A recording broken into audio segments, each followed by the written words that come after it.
Muling pinagtibay ni Chinese President Xi Jinping ang kanyang commitment na makatrabaho ang Pangulong Ferdinand Marcos Jr. upang mas palakasin pa ang Manila-Beijing relations habang ipinapangako ang pagbibigay ng tulong sa Pilipinas sa sektor ng agrikultura, enerhiya at infrastruktura.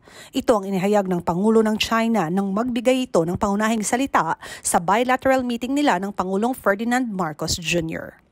Bilang kasagutan, sinabi ng Pangulong Marcos na kailangang palakasin ang partnership ng Pilipinas at China upang maging estable at matatag nang sa gayon ay maipagpatuloy na magiging driving force sa buong rehiyon ng Asya para sa isang bagong global economy. Dagdag niya, sa loob umano ng 50 taon, nakapag-established na ang dalawang bansa ng partnership sa ibang areas kagaya ng society, economy, culture, and people-to-people exchanges. Naniniwala ang Pangulong Marcos na marami pang mga magagandang oportunidad na naghihintay sa dalawang bansa habang hindi mapipigilan ang pagbabago sa ekonomiya sa buong mundo, kung saan ang Pilipinas at China din naman ang makikinabang.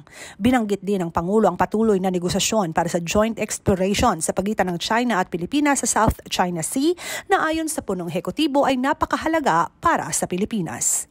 Kasabay ng pagpirma ng dalawang bansa ng ilang mga kasunduan, ipinangako naman ni President Xi na magbibigay siya ng tulong sa Pilipinas sa pagdevelop ng mga prioridad ng Administrasyong Marcos, lalo na sa larangan ng agriculture, fisheries, energy, and infrastructure. Maliban dito, nagbigay ng commitment ang Chinese President na riresolbahin ang trade deficit gap kasabay ng paghahanda ng China na tanggapin ang high-value Philippine agricultural products.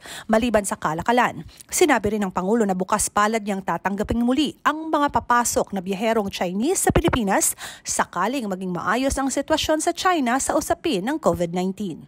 Ang China ang siyang major trading partner ng Pilipinas kung saan umabot ang total trade sa $29.1 billion mula January hanggang September 2022.